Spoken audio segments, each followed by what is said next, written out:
한번 따라합시다. 물리를 걷는 사람. 오늘 이 제목으로 하나님 말씀을 전하게 됩니다. 40일 안식년 휴가를 하면서 하나님께서 우리 성도들에게 주고 싶어 하시는 말씀을 묵상할 때 오늘 먼저 말씀과 함께 이 찬송을 주셨습니다. 제주도에서 마지막 40일이 가까우면서 계속 기도하는 중에 방금 시온 찬양대가 부른 이 찬송이 제 가슴을 울리더라고요. 이 찬송이 가슴에 꽂혔어요. 그러면서 이 찬송을 계속 부르면서 오늘 우리 읽은 본문 이 마태복음 14장에 나오는 물리를 걸어서 제자들이 오시는 예수님, 물리를 거는 예수님을 보고 베드로도 정말 주님이 맞으시면 저도 물리를 걸어오게 해주십시오라고 기도했을 때 주님께서 허락하십니다. 그래, 내가 맞다. 그리고 너도 걸어오라고 했어서 물리를 걷는 기적을 이 베드로가 경험합니다. 그 경험을 우리 온 명수대 교우들이 하기를 원하십니다. 주님께서 원하셔요. 그래서 오늘 이 찬송을 시온 찬양대에 제가 부탁을 드렸고 오늘 이 말씀을 전하고 우리가 함께 말씀 듣고 결단하며 정말 저도 주님 따라서 주님 명하심으로 이 파도 위를, 이 물 위를 마치 반석처럼 걸어가기를 원합니다.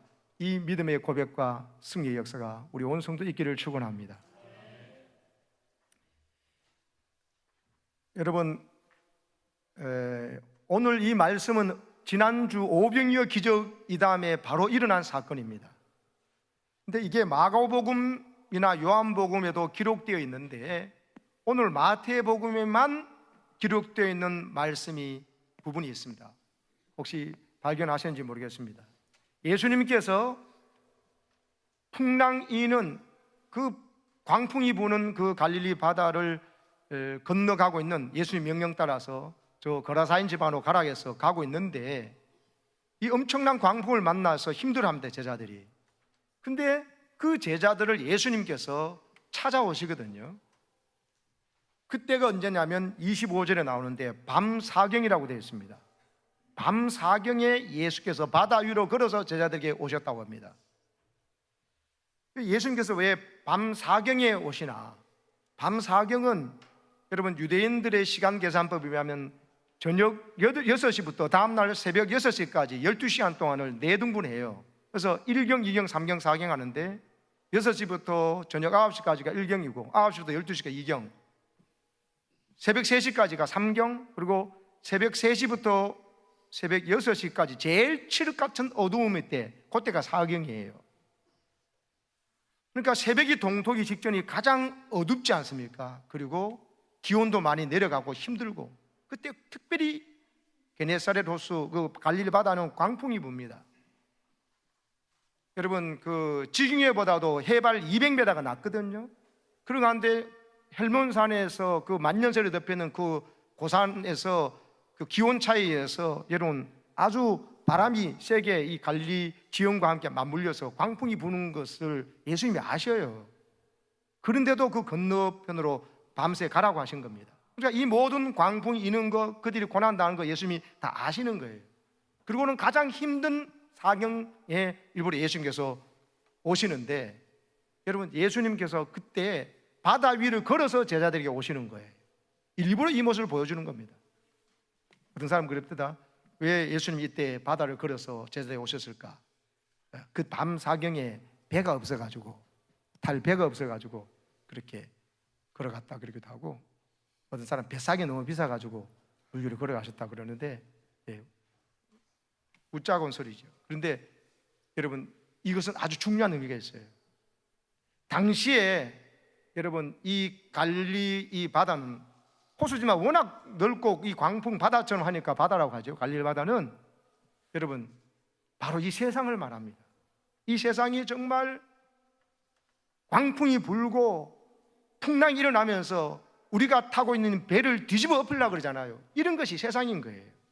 그리고 이 배는요 이 교회를 상징하는 초대교회 그림 보면 이 배가 교회를 말해요. 구원의 방주도 말하면서 이 거친 풍랑이는 세상의 물결 속에서도 하나님의 구원의 방주가 든든히 예수님이 그곳에 계시기 때문에, 예수님께서 세우신 교회이기 때문에 이 풍랑이는 바다 위에서 여러분 하나님의 거룩한 선한 역사를 펼쳐나간다는 거예요. 근데 여러분 잔잔한 호수가 아니에요. 바다처럼 풍랑이 있지만은 주님께서 그 배에 찾아오시기 때문에, 주님께서 그 배를 만드시고 그 배의 구성원들을 부르시고 가지고 이끌어 가시기 때문에 아무리 풍랑이는 파도가 이는 바다 같은 그 세상이라 할지라도 하나님의 교회는 든든히 서간다. 할렐루야. 밤 사경에 가장 칠흑 같은 어둠과 광풍이 휘몰아치는 그 시간에 정확한 타이밍에 주님께서 찾아오셔서 그들에게 그 광풍을 말씀 한마디로 잠재우신다는 것을 보여주는 대목이에요. 이게요, 마태복음도 마가복음, 요한복음도 있는데 없는, 다른 데는 없는 마태복음에만 있는 말씀이 있는데, 그게 바로 베드로가 물 위를 걸었던 사건을 마태만 기록해 놨어요. 마태는 그것을 잊을 수 없는 거라. 마태도 그때요, 베드로처럼 배 밖으로 나와가지고 주님께서 걸어오라 그러시니까 걸어가본 그런 도전적인 실험적인 아주 비상한 믿음은 없었어요. 겁이 나서 좀 쫄아가지고 이 광풍에 정말 주님이라 그런가 귀신이 아닌가 싶은데 주님이라 그런 거는 믿어 다행이다 싶지만은 주님 맞으면 저도 이 물리를 걷게 해주십시오 하고 제자다운 베드로 같은 이런 발상을 못했어요. 그래서 마태는요, 그 충격적인 사건을 마태만 지금 기록해 놓은 거예요. 베드로가 어디를 걸었다고요? 물 위를 걸었다고요. 예수님께서 물 위를 걷듯이. 여러분, 이것은 왜 중요하냐면요, 오늘 이 교회라는 이 배가 세상에 막 풍랑에 광풍에 막 뒤집어지고 전복이 되려는 위험이 있습니다. 또 이 하나님께서 세우신 조직, 저는 교회와 가정 딱 두 개입니다. 천지를 만드시고 난 후에 하나님은 가정을 만드셨죠. 타락하고 죄지었고 망했지만 예수님 오셔가지고 예수님은 십자가로 진리의 복음 안에 교회를 세우시고 성령 보내서 교회를 세우셨습니다. 그러니까 이 배는요, 또한 우리의 가정이에요. 가정이 예기치 않게 좋은 일만 일어나면 좋겠지만 예기치 않게 막 사건 사고 터지지 않습니까? 때로는 무서운 불치병이 찾아오기도 하고, 그리고 때로는 여러분 배우자가 또 내가 씻을 수 없는 상처를 주기도 하고, 또 여러분 가족들에게 너무 큰 아픔을 주는 이 광풍 힘으로 배가 전복될 만한, 이 가정이 전복될 만한, 깨어질 만한 이런 어려움이 찾아오는 게 사실이거든요. 주님은 그걸 다 아시면서도 주님께서 찾아오셔서 바로 자기들을 전복시키고 없애버리려 하는 이 광풍이 부는 바다를 잔잔케 하시고 그 바다 위를 걸어서 물 위를 걸어서 오셔서 주님 발 앞에 있다는 사실을 보여주는 이 사건이 여러분 우리 가정과 교회를 향한 하나님의 복음임을 믿으시기 바랍니다. 마태는 지금 그걸 가르쳐 주는 거예요. 어떤 풍랑이 일어나고 너희들 집어삼켜서 야 이제 우리가 죽게 되었다, 큰일 났다, 아니에요. 주님만 찾아오시면은, 주님만 함께 하시면 그것은 가장 안전한 피난처가 될 것입니다. 그래서 여러분 오늘 우리가 해야 될 것은, 주님이 찾아오셔가지고 귀신인 줄 알았는데, 유령인 줄 알았는데 아니다, 안심하라, 두려워하지 마라, 내다 합니다. 이 말은 내가 왔으니까 안심하라, 이 모든 풍랑 있는 것도 내가 다 안다, 이 바다도 내가 만들었다, 너희들 교회와 가정만 내가 준 게 아니고 너희들이 어떻게 살아남나 무서워 싶은 이 세상도 내가 만들고 내 손안에 이 세상이 다스려진다는 것을 말씀하시는 거예요. 풍랑, 파도, 광풍, 그거 내 손안에 있다고 말씀하시는 거예요. 그러니까 안심 안 하고 두려워하지 말라고. 여러분 지금 여러분 가정에 닥친 어떤 사건 사고나 광풍 때문에 너무 지금 두려워하는 분이 계시죠? 오늘 이 말씀을 통해서 주님 음성을 들으십시오. 안심하시기 바랍니다. 두려워하지 마시기 바랍니다. 주님을 바라보세요. 주님의 음성을 들으세요. 지금 주님께서 이 목사입을 통해서 말씀하고 계세요. 내가 왔다, 내가 여기 있다, 너희들이 고난당한 거 다 알고 내가 왔다 하고, 그러니까 이제 두려워하지 말고 안심하라고 하시는 겁니다. 왜요? 주님은 이 말씀 한마디로 이 모든 광풍을 잠재울 수가 있거든요. 그래서 여러분 베드로처럼 그 말씀을 듣고 정말 주님이 맞는 줄 생각되니까 베드로도 그렇다면 저도 주님 명해 주셔서 이 물리를 걷어서 주님께 가게 해 주십시오라는 겁니다. 이 소원 기도가 너무 중요한 거예요. 여러분, 물리를 걷는 그리스도인, 물리를 걷는 예수님의 제자가 되기를 주님이 원하십니다. 소원하시기를 축복합니다. 여러분, 이거를 두려워하면요, 배 안에만 있는 제자들이 돼요. 예수님께서 찾아오셨지만, 물리를 걸어갔지만 그건 예수님이고 나는 그래 못 살아 이래버리면요, 예수님께서 슬퍼하십니다. 베드로처럼 주님 하시면 저도 물리를 걷게 해주십시오, 그래 오라고 명령하시잖아요. 그때 주님 바라보고 예수께로 걸어가는, 그래서 물리를 걸어본 이 체험이 있어야 예수 믿는 것이라 이 말입니다. 오늘도 왜 그렇게 많은 사람들이 영적으로 침체되어 있습니까? 무기력합니까? 베드로처럼 순종해서 주님이 오셨으니까 됐다고 주님을 바라보고 물리를 걸려 하지 않는 거예요. 배 안에만 있는 거예요. 배 안에만. 그래서 여러분, 도전적인 질문을 드립니다. 여러분은 예수님이 찾아오셨고 밤사경의 결정적인 순간에 찾아오셔서 나를 구원하시고 안전케 하시는데 두려워하지 말고 안심하라 그러는데도 불구하고 배 밖에 나가지 못하고 있는 제자가 될래요? 배 밖으로 나가서 물리를 걷는 베드로가 될 것입니까? 나는 배 안에 머무는 제자인가? 아니면 배 밖으로 나와서 물리를 걷는 베드로가 될 것인가? 이걸 주님께서 물으신다니까요. 여러분, 베드로처럼 순종해서 주님께서 너도 물리를 걸을 수 있다 하신 말씀에 순종해서, 여러분, 주님 말씀에 순종해서 물리를 걷는 여러분 되시기를 바랍니다. 그러면 물리가 물이 아니고 우리 찬송회처럼 그것은 반석이에요. 하나님의 말씀은 영원 불변하고 반석처럼 든든한, 여러분, 우리의 삶의 근거가 되고 우리를 떠받치는 힘이 되기 때문에 바다 위를 걷는데도 반석 위를 걷는 것처럼, 물 위를 걷는데도 반석 위를 걷는 것처럼 걸어지는 역사를 여러분 꼭 체험하시기를 축복합니다. 이런 것은 특별한 사람이 체험한 것이 아닙니다. 베드로도 지금 아직 성령 충만 받지 못했고, 이후에 보면 예수님이 십자가에 할 때 십자가를 이해하지 못해가지고 십자가 전에 예수님을 십자가 지지 말라고 하다가 사탄아 물러가는 소리를 들었던 연약한 믿음의 사람이에요. 베드로가 뭐 훌륭해가지고 물리를 걷고 다른 제자들은 신통찮아서 그렇다, 그런 뜻이 아니에요. 베드로가 저렇게 혈기 많고 실수 많이 하는 베드로지만 예수님이 제자로 삼아주고 수제자로 삼아주고 했던 그 베드로가 물리를 걸었다면 다른 제자도 다 걸을 수 있다는 이야기를 하는 거예요.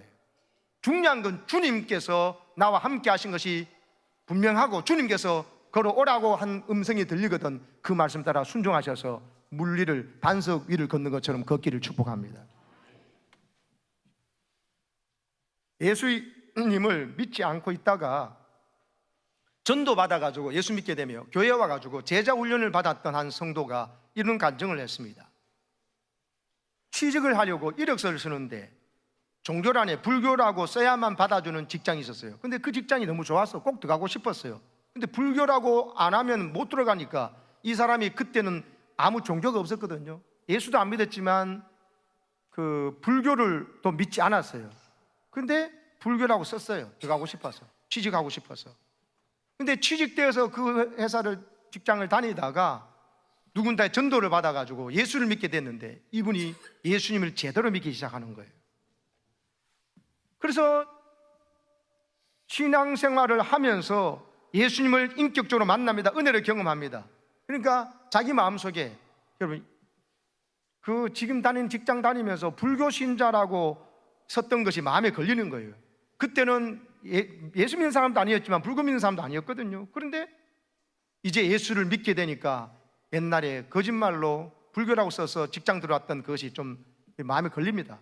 근데 회사에 모임을 할 때도, 동료를 만날 때도 더 이상 그걸 자기가 예수 믿는 것을 감추지 않습니다. 그리고는 예수 믿는 걸 감추지 않을 뿐만 아니라 직장의 동료를 전도하려고 전도대상자 이름을 써내고 전도를 하기 시작했어요. 그 직장에는 모두 다가 불교예요. 이거는 물리를 걷는 일이었어요. 만약에 이 불교인들만 있는 이 직장에 원래 처음부터 불교라고 해가지고 들어왔는데 자기가 마치 불교도가 아니라는 게 드러나는 걸 넘어서서 자기는 그리스도인이라 그러고 심지어 직장 내에서 전도까지 하겠다는 얘기 소문이 나고 있기 때문에 이것이 상사에게 들킬 경우에, 알려질 경우에 어떤 피해가 날지 분명히 예상되는 일이었지만 이 사람이 하나님 주는 감동을 가지고 마음의 신앙 양심을 따라 행동했던 겁니다. 과장이 불렀어요.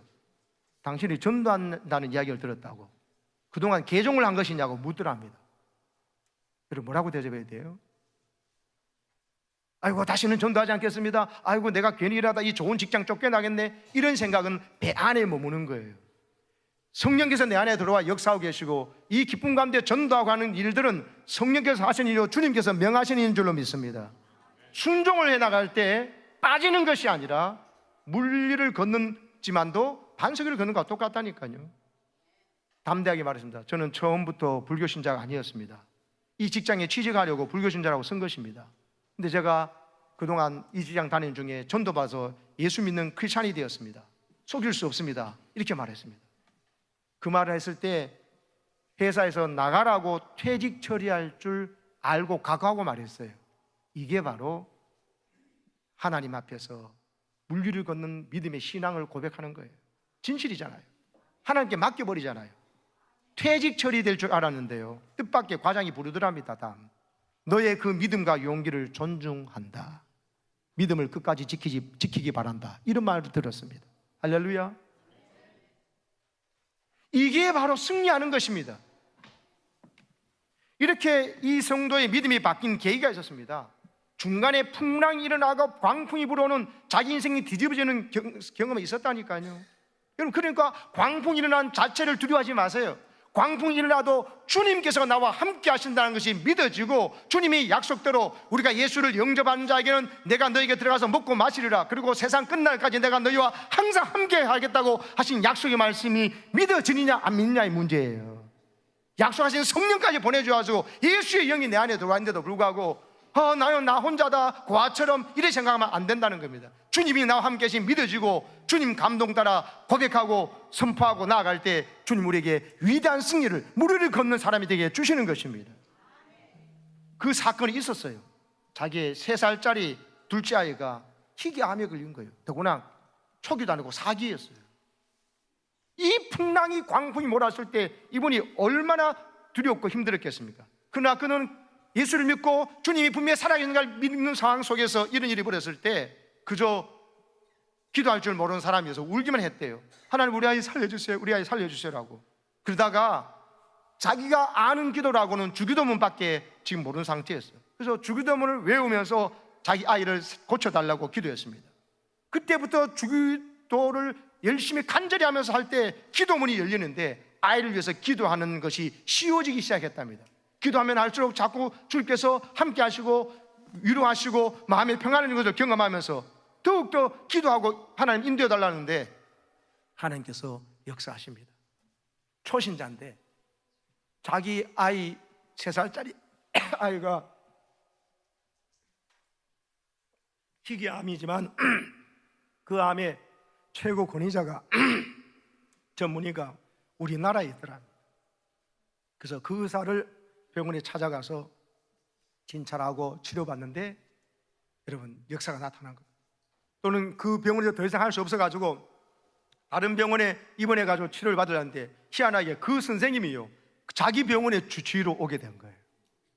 이거 사람이 할 수 없는 일이지 않습니까? 하나님만 의지하고 나아가고 믿음으로 나아가면요, 하나님 반드시 역사함을 믿으시기 바랍니다. 밤 사경에 구체적으로 찾아오시고 배가 있어야 오고 할 텐데 아니라고요. 물일이 걸어서 오는 것처럼 그렇게 역사해 주시더라고요. 그리고 모두가 힘들 것이라 했던 그 아이 치료가 순조롭게 치료되어 가지고 그 아이가요, 항암하면서도 살이 쪘어요. 여러분, 보통 항암하다 실패하고 넘어지는 것이 약이 독하면서 식욕을 떨어뜨려 가지고 먹지 못해 가지고 치료가 안 되고 중간에 문제가 생기거든요. 그런데 이 아이는요, 하나님의 돌보신 가운데 잘 먹고 식욕도 안 떨어져 살이 포동포동 찌면서 여러분 다 치료가 되었습니다. 이것을 계기로 이 사람의 믿음이 살아 생동하기 시작했던 겁니다. 아이를 살려달라고 기도했지만 하나님께서 살려준 걸 넘어서서 하나님이 얼마나 신실한 문제를 똑똑히 체험하고 하나님께 길을 여시는 것을 체험했던 거죠. 주님을 부끄러워할 이유가 없지요. 주님을 자랑할 수밖에 없었더라는 겁니다. 그래서 불교 신자만 다닐 수 있는 그 직장에 다니면서 이제 자기의 신앙을 공개적으로 고백한 거예요. 나는 예수 믿는 사람이라고. 그걸 넘어서서 이 사람도 예수 믿어야 되는데 불쌍한 마음으로 직장에 있는 사람에게 전도까지 하는 일이 벌어지면서 과장이 알게 되어서 자기가 솔직히 직장 나가고 잘리면 잘리는 마음으로 고백했더니만 잘리는 것이 아니라 당신의 그 믿음을 지켜라고 존중하는 걸 들으면서 그는 여러분 세상을 두려워하지 않고 하나님의 말씀을 무시하는 것을 두려워할 줄 알고 하나님만 두려워하고 하나님만 바라보고 가니 세상이 감당치 못하는 사람, 물리를 걷는 사람이 된 것입니다. 아멘이십니까? 이분이 다니는 직장이 태국 대사관이에요. 태국 대사관이니까 태국이 불교 나라 아닙니까? 그러니까 모든 직장 사람들 불교 아니면 안 받아주는 거예요.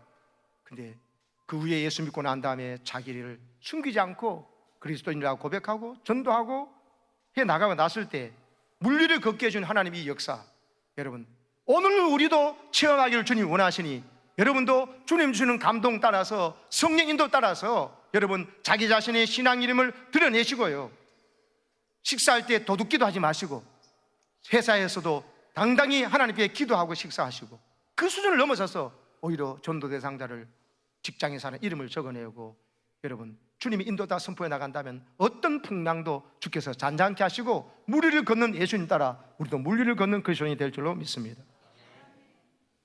여러분 무조건 모험을 하라는 이야기가 아닙니다. 하나님의 말씀이 들려주고 깨달을 때 순종하라는 것입니다. 지금까지 입만 열면 불평하고 원망하고 남 탓하고 당신 때문이라고 했다가 아니 감사하기 시작하고 고맙습니다 하고 감사를 알고 내 배우자에 대해서 내 부모님에 대해서 자녀들에 대해서 또 내 인생에 대해서 하나님께 감사하기 시작할 때 이게 물리를 걷는 거예요. 전도 대상자를 품지도 않다가 전도 대상자를 품고 전도하려고 그 영혼 살려달라고 기도하는 시작할 때 이게 바로 물리를 걷는 것입니다. 섬김 받기만 하다가 이제 섬기기 시작하고 예배를 주일 낮만 드리다가 주일 찬양 예배도 드릴 줄도 알고 새벽 기도도 한번 드릴 줄 알고 수요 예배도 하나님 앞에 기도해도 딴 일 기도해도 어떤 모습인지 주님께 한 발자국 더 주님 명하시고 더 가까이로 나가려고 할 때 거기서부터 물리를 걷는 기적이 시작되는 것입니다. 주기도문밖에 모르면 주기도문을 간절히 하세요. 그리고 간절하게 기도하니 보십시오, 문이 열리지 않습니까? 한독 화장품의 주식회사 회장이신 박효석 장로님의 간증을 제가 드리고 마치겠습니다. 한독 약국이 처음에 생겼을 때가 저 봉천동 달동네에 세워졌습니다. 이분이요 사업하다가 부도가 나고 또 불이 나가 화재가 나가지고 완전히 실패했는데 다른 것 모든 거 다 끌어모아서 겨우 봉천동 달동네 약국 하나 세웠는데 그게 한독 약국이었어요. 자신이 힘들어 봤기 때문에 가난한 사람들의 애환을 들어주면서 인간미 있는 그런 약국이었는데요, 이분이 자기가 처음으로 교회에 나간 게 이분이 약사니까 이 아들이 중학생인데 그때 아들이 교회 나가면서 온 식구들이 다 함께 교회 나가기 시작했는데 그가 1982년 새해 첫 줄이었어요. 이 약사분은요, 이 박효석 그때 당시 이분은 뭔가를 한번 시작하면 끝을 보는 성격이에요. 그러니까 대충대충 하는 게 아니고 철저하게 하는 게 하나만 한다면, 그러니까 예수를 믿으니까 제대로 믿는 거예요. 그러니까 처음부터 모든 예배 다 참석하는 거예요. 주일 낮 예배도 참석하고 주일 저녁 예배도 참석하고 수요 예배도 참석하고 뭐 교회에서 부흥회하고 뭐 한다면 빠지는 거 없는 거예요. 여러분 하나님 이런 믿으면 좋아하십니다. 이게 믿는 건지 안 믿는 건지 또 이걸 뭐 신앙을 갖는 건지 안 갖는지 이런 게 아니라 똑 부러지게 하니까 여러분 모든 예배에 참석하면서 하나님에 대한 믿음과 열정을 드러내기 시작하니까는 여러분 이분이 초신자이면서도 하나님 앞에 성경의 기록도 가르치는 대로 11조를 합니다. 소득의 10분의 1을 하나님께 정직하게 드리면서 하나님이 주인됨을 선포하고 나가니까 하나님이 자기 인생의 주인 되어서 약국을 그렇게 형통하게 되어 나가는 걸 경험합니다. 매일마다 하나님께 기도하고 예배하면서 나아가니 하나님과의 관계가 더 친밀해지는 것을 느낍니다. 어느 날 기도하고 돌아보니까 당시에 연탄가스 중독자들이 많았잖아요. 연탄가스 중독 사고를 당하면서 막 정신없어서 이러다 보니까 연탄에 대여가지고 화상 입는 사람들이 그렇게 많았습니다. 그래서 기도하면서 고민하다가 환자 이 화상 치료 연구가 필요하다 싶어서 기도하면서 연구했는데 하나님께서 아주 그것이 대박나게 하셔가지고 불티나게 팔리기 시작해가지고 여러분 한독약국을 모르는 사람이 없도록 만들어져 본 거예요, 전국에. 그러면서 또 하나님께서 기미치료제를 만들게 해주시고 신경통 특효약을 만들어내기 시작하는데 기도하면서 하나님 주신 아이디어를 가지고 이렇게 철저하게 하니까는 한독약국이 전국에 소문나서 사람들이 몰려오기 시작했습니다. 봉천동 그 골짜기에. 그런데요 이 가게가 너무 잘 되니까 주위에 있는 약국들이요 시기 질투합니다. 어느 날 건물주가 와서 얘기합니다. 이 가게를 비워달라는 거예요. 사람들이 막 미어 터지도록 오는데 가게를 갑자기 비워달라는 거예요. 왜 그러냐, 나중에 보니까는 주변에 있는 약국들이 자기 때는 안 내고 이 한동약이 너무 잘 되니까 주변에 있는 사람이 이 건물 전체에 삽버리고는 나가라 그런 거예요. 그러니까 안 나갈 수가 없는 거예요. 전국에 소문난 좋은 약국인데 건물주가 나가라고, 집 사가 있으니까 나가라 그러니까 안 나갈 수가 없는 거죠. 마음이 너무 불편하고 힘들겠죠. 그래서 여러분, 예수 이렇게 철저히 믿고 기도해봤자 소용없다 이렇게 말하실 겁니까? 이 순간에 여기까지 인도해주신 하나님 앞에 다시 한번 기도하면서 주님께 간섭을 구하겠습니까? 그때 이 약사가 하나님께 어려운 마음 가지고 있지만 하나님 앞에 또 기도합니다. 하나님께서 길을 열어달라고. 밤사경에 찾아오신 예수님처럼 역사해달라고 하니까 약사의 마음속에요, 다른 옆에 있는 땅을 사라고 하는 거예요. 다 주변에 돌아와서 복도공을 보니까 주변에 107평짜리 땅이 하나가 있겠는데 그런 벨트에 묶여있는 거예요. 그런 벨트에 묶여있는 거 사봐 뭐합니까? 건물을 지을 수가 없는데. 근데 하나님께서 그 땅을 사라는 말씀을 분명히 주시고 분명히 확신이 드는 거예요. 그때 여러분, 순종해야 됩니까? 안 해야 됩니까? 상식 가지면 그린 벨트에 묶여있는데 그 돈 그걸 어떻게 삽니까? 하고 안 사야 되죠. 근데 분명히 하나님께서, 주님께서 명하셔서 오라는 명령이 분명하면요, 순종해야 합니다. 그게 물류를 거는 겁니다. 말씀에 순종해서 그리는 벨트에 묶여있는 땅을 샀어요. 이거 어떻게 하라고 그러나? 그러나 그 다음 일은 모른다. 그 다음 일은 하나님께 맡기고 순종만 하고 나면 그 다음 일은 주님께서 열어주실 일이니까. 아멘이세요? 중도금을 지불하고, 바로 중도금을 지불하자마자 그곳에서 그린벨트가 풀렸다는 정부의 발표가 났어요. 기적이 일어난 것이죠. 그러다가 건물을 짓기 시작하는데 건축비가 부족하니까 어떻게 합니까? 하나님 기도하니까 또 건축을 층층이 지어 나갈 때마다 전세가 나가면서 부족한 건축 목돈이 들어가지고 건축을 하게 됐다는 거예요.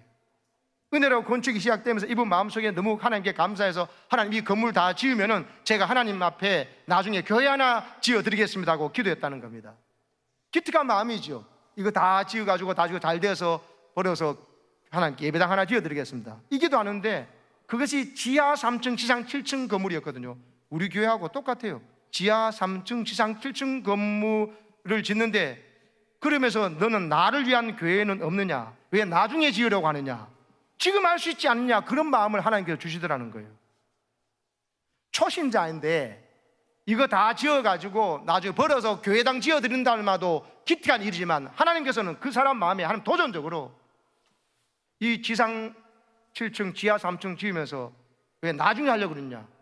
지금 할 수 있지 않냐? 그러니까 하나님께 기도하니까는 지하실을 잘 꾸며서 하나님께 예배당을 드리기로 이런 마음을 먹어서 기도했습니다.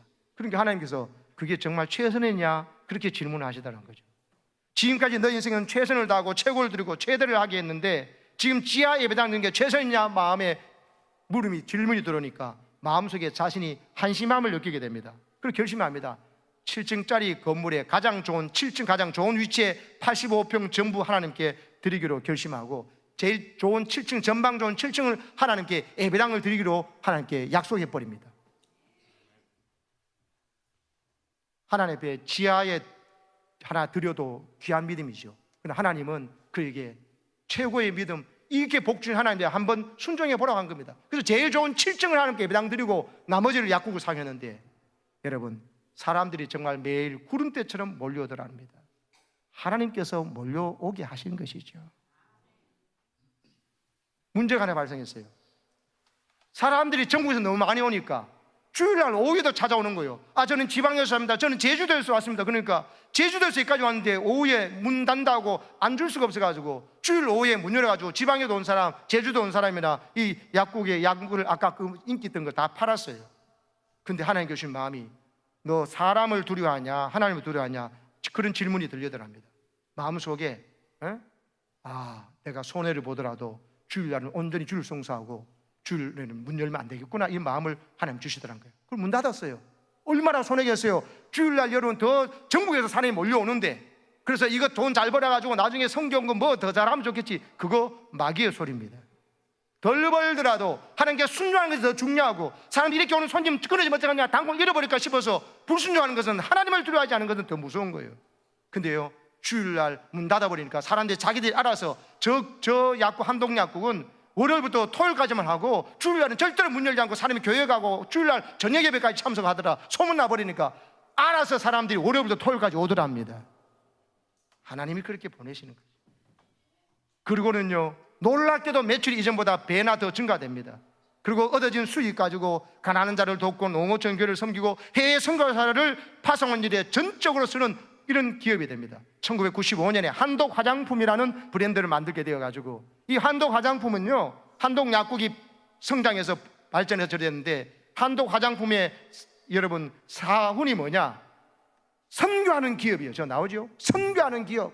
그래서 몇 년 전에 세계는 200명 선교사를 다 초청해서 선교 대회도 했습니다. 저 기업은 돈 벌어서 선교하는 거예요. 그러니까 하나님께서 복을 주지 않을 수가 없죠. 사랑하는 여러분, 박효석 장로님의 간증이 우리 모든 성도들의 간증이 되기를 축복합니다. 두 번 다 이 예화가 초신자에게 일어났던 사건이잖아요. 예수 10년, 20년 오래 믿더라도 배밖에 안 나고 있으면 주님께서 자기 배에 찾아오시고 물리를 거는 거 보아도 나는 그거 안 하고도 배 안에 있으면 잠자는 믿음, 침체하는 믿음이 되고요, 마귀가 나를 장난쳐요. 그러나 성령의 감동대로 주님의 말씀이 맞으면, 깨달으면 여러분 감사를 시작하세요. 전도당사를 마음에 품고 기도하세요. 어떤 문제든지 주님 앞에 기도로 시작하시고 순종의 발걸음을 내디디시면은 여러분 한독 약국이 한독 화장품으로 변하는 역사가 나타날 줄로 믿습니다. 눈앞의 돈보다도 주의를 온전히 성수하려고 하고 하니까는 하나님께서 알아서 여러분 채워주는 것을 여러분도 경험하시기를 축복합니다. 오늘도 물리를 걷는 신실한 그리스도의 제자를 찾고 계십니다. 배 안에서 안전빵으로 실패해볼 기회도 없이, 순종해볼 기회도 없이 배 안에 있는 사람이 진짜 실패자입니다. 베드로가 가다 실패한 건 저는 잘못해서 그런 게 아니에요. 주님 바라보다가는 괜찮았지만 왜 물이 빠졌다 그랬죠? 30절, 바람을 보고 무서워 빠져가는지라. 바람을 봤기 때문에. 주님만 바라볼 때는 안 빠져요. 말씀만 생각하면 안 빠져요. 실패하지 않아요. 바람을 보니까 이 출력, 이 경기, 이 금리, 또 이거 뭐 이 사람 저 직장에서 일이 말하다 잘리면 어떡하나, 이런 생각 바람 보면 여러분 못합니다. 그러나 감사하게도 순종하다 실패하면 주님이 저렇게 즉시, 따랐어요, 즉시 손을 내밀어서 붙잡아 주시는 분이 계세요. 순종하다가 넘어지면 즉시 붙잡아 주십니다. 순종도 안 해보고 배 안에 있는 사람이 저걸 알겠어요? 베드로의 잊지 못할 최고의 체험은 바로 물리를 걸어본 체험과 물리를 빠져본 경험이에요. 왜 빠진지 이유를 아는 거예요. 그래서 초대교회 어려울 때마다 베드로는 다시는 물에 빠지지 않고 주님만 바라보고 나니까 끝까지 가서 순교할 수 있었고, 지금 우리에게 이 위대한 믿음의 증인이 된 것입니다. 물리를 걷는 우리 모두가 되기를 주의 이름으로 축원합니다. 아멘.